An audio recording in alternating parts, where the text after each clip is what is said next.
নাসির উদ্দিন পাটোয়ারীকে প্রকাশ্যে গণপিটুনি দেওয়া, এবার জামায়াতের হাতে গণধোলাই খেলেন মির্জা আব্বাস। রাজনৈতিক প্রতিহিংসার আগুনে পুড়ছে রাজধানী। যে ঘটনা শুরু হয়েছিল জাতীয় নাগরিক পার্টির মুখ্য সমন্বয়ক নাসির উদ্দিন পাটোয়ারীর ওপর প্রকাশ্য গণপিটুনি দিয়ে, সেই আগুন এবার ছড়িয়ে পড়েছে বিএনপির ভারপ্রাপ্ত চেয়ারম্যান মির্জা আব্বাসের দিকে। জামায়াতে ইসলামের নেতাকর্মীরা প্রকাশ্য দিবালোকে মির্জা আব্বাসকে এমন গণধোলাই দিয়েছেন যে পুরো রাজনৈতিক অঙ্গনে হইচই পড়ে গেছে।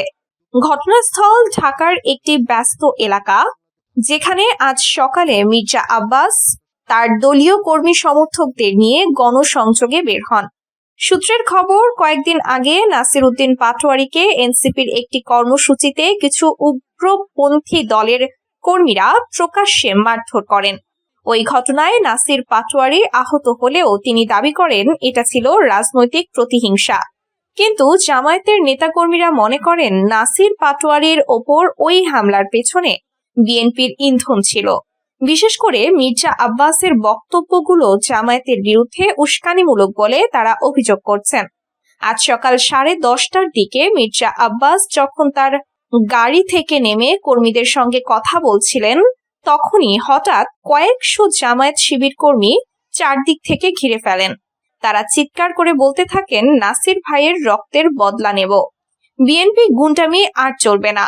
মির্জা আব্বাস প্রথমে অবাক হয়ে দাঁড়িয়ে থাকেন, কিন্তু পরক্ষণেই লাঠি, সোঁটা, ইট পাটকেল নিয়ে আক্রমণ শুরু হয়।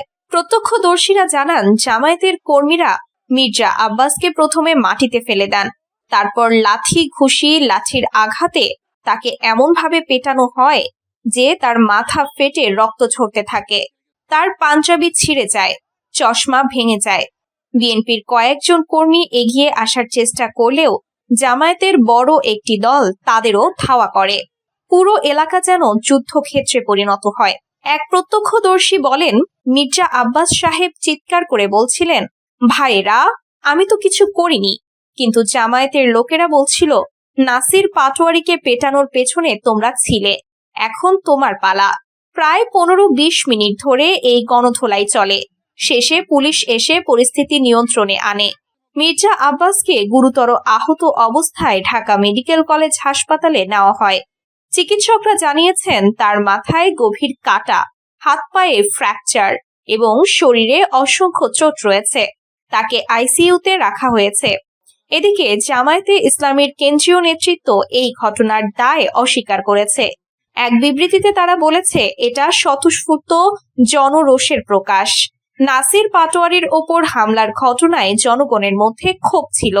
বিএনপি নেতৃত্বের উস্কানিতে এ ধরনের ঘটনা ঘটছে বলে আমরা মনে করি। তবে নাম প্রকাশে অনিচ্ছুক জামায়াতের এক নেতা গোপনে বলেন, নাসির পাটোয়ারীকে যারা পিটিয়েছে তারা আমাদের লোক নয়, কিন্তু মির্জা আব্বাসের বক্তব্যগুলো আমাদের ধৈর্যের সীমা লঙ্ঘন করেছে। এটা একটা সতর্কবার্তা। বিএনপির পক্ষ থেকে তীব্র নিন্দা জানানো হয়েছে। দলের মহাসচিব এক সংবাদ সম্মেলনে বলেন, এটা নগ্ন সন্ত্রাস। জামায়াত আবারও তাদের পুরনো চরিত্রে ফিরে গেছে। মির্জা আব্বাসকে এভাবে পেটানো মানে গণতন্ত্রের ওপর আঘাত। আমরা এর বিচার চাই। এদিকে এনসিপির নাসির উদ্দিন পাটোয়ারী হাসপাতাল থেকে এক ভিডিও বার্তায় বলেছেন, আমার ওপর যে হামলা হয়েছে তার প্রতিশোধ নিতে গিয়ে জামায়াত ভুল করেছে। মির্জা আব্বাস সাহেবের সঙ্গে আমার কোনো ব্যক্তিগত শত্রুতা নেই, কিন্তু রাজনীতিতে এখন যা হচ্ছে তা অত্যন্ত দুঃখজনক। রাজনৈতিক বিশ্লেষকরা মনে করছেন, এই ঘটনা বিএনপির জামায়াতের মধ্যে দীর্ঘদিনের অদৃশ্য ফাটলকে প্রকাশ্যে নিয়ে এসেছে।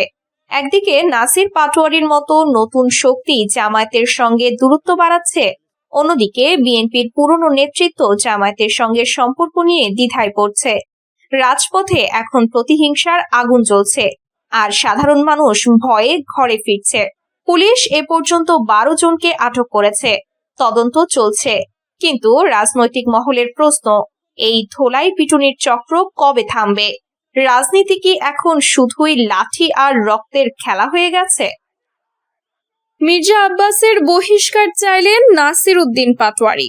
বিএনপির স্থায়ী কমিটির সদস্য মির্জা আব্বাসকে বহিষ্কার করতে দলের চেয়ারম্যানের প্রতি আহ্বান জানিয়েছেন ঢাকা ৮ আসনে ১১ দলীয় নির্বাচনী ঐক্যর প্রার্থী ও জাতীয় নাগরিক পার্টির মুখ্য সমন্বয়ক নাসির উদ্দিন পাটোয়ারি মঙ্গলবার দুপুরে ঢাকার ফকিরাপুল মোড়ে পারাবাত হোটেলের নিচ তলায় এক সংবাদ সম্মেলনে তিনি এ আহ্বান জানান। সকালে নাসির উদ্দিন পাটোয়ারির ওপর রাজধানীর হাবিবুল্লাহ বাহার ইউনিভার্সিটি কলেজে ডিম নিক্ষেপের ঘটনা নিয়ে এ সংবাদ সম্মেলন করা হয়। সংসদ সদস্য প্রার্থী নাসির উদ্দিন পাটোয়ারি বলেন, আজকে পরিকল্পিতভাবে আমাদের মামলা করা হয়েছে। ছাত্রদলের নেতাকর্মীরা হামলা করেছেন, মির্জা আব্বাসের ভাগ্নে নেতৃত্ব দিয়েছেন। তাই বিএনপির চেয়ারম্যান তারেক রহমানের নিকট আহ্বান করব, মির্জা আব্বাসকে দল থেকে বহিষ্কার করুন।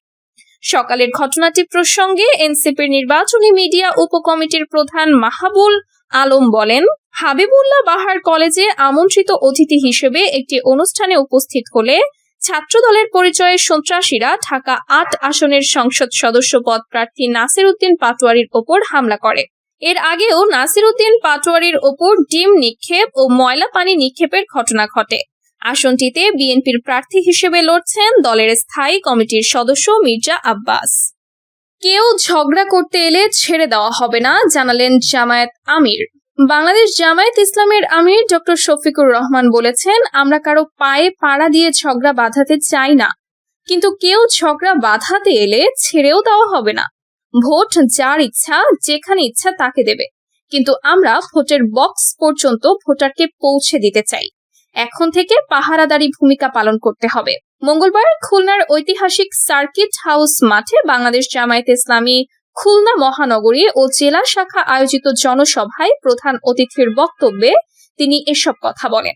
নেতাকর্মীদের উদ্দেশ্যে তিনি বলেন, প্রত্যেকটি নর নারীর ভোটের অধিকার আপনারা পাহারা দেবেন। বাক্স পর্যন্ত ভোটার পৌঁছার পরে তারা নিজের ভোটের হিসাব তারা গ্রহণ করবেন ইনশাআল্লাহ। বিএনপিকে ইঙ্গিত করে তিনি বলেন, আজকে বিভিন্ন জায়গায় হামলা শুরু হয়েছে, মাথা গরম হয়ে গিয়েছে। এখন মাথা গরম হলে চৈত্র মাসে কি করবেন? মাথা ঠান্ডা রাখেন, এখন তো আরামদায়ক বাতাস আছে, ভালো আবহাওয়া আছে, এই সময় গরম করিয়েন না মাথা। জনগণের রায়ের প্রতি আস্থা রাখুন। জামায়াত আমির বলেন, অতীতে জনগণের রায়কে যারা সম্মান করে নাই তাদের পরিণতি কি হয়েছে তা থেকে আমাদের সবার শিক্ষা নেওয়া উচিত। জনগণের গায়ে হাত দিতে পারবেন, পিঠে চাবুক মারতে পারবেন, কিন্তু জনগণের হৃদয় এবং কলিজা জয় করতে পারবেন না। হৃদয় কলিজা যদি জয় করতে হয় তাহলে সবাইকে তার নিজ নিজ জায়গায় সম্মান দিতে হবে, বিশেষ করে মায়ের জাতিকে। আমাদের কথা একেবারেই স্পষ্ট, জীবন দেব, আমার মায়ের ইজ্জতে হাত দিতে দেব না, মায়ের ইজ্জতের জন্য লড়ে যাব। সুতরাং কেউ আর মেহেরবানি করে এরকম করবেন না, যারা করেছেন তওবা করেন, সংশ্লিষ্ট ব্যক্তির কাছে মাফ চেয়ে নেন।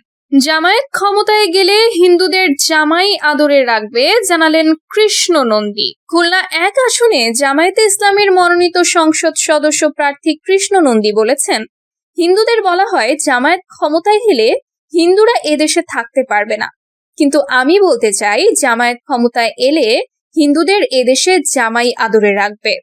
মঙ্গলবার বিকালে খুলনা সার্কিট হাউস ময়দানে জামায়াতে ইসলামীর নির্বাচনী জনসভায় বিশেষ অতিথির বক্তব্যে তিনি এসব কথা বলেন। কৃষ্ণ নন্দী বলেন, জামায়াত টাকা দিয়ে ভোট কেনে না, টাকা দিয়ে গরু ছাগল বিক্রি হয়। একটি দল বস্তার মুখ খুলে দিয়েছে, আপনারা টাকায় ভোট বিক্রি করবেন না। একটি দলকে উদ্দেশ্য করে তিনি বলেন, তারা চাঁদাবাজির টাকা দিয়ে বস্তার মুখ খুলে দিয়েছেন ভোট কেনার জন্য। জামায়াত কখনো বিকাশে টাকা দিচ্ছে না ভোট কেনার জন্য, আপনারা হাটে বাজারে গরু ছাগল কেনার মতো ভোট কিনে বেড়াচ্ছেন।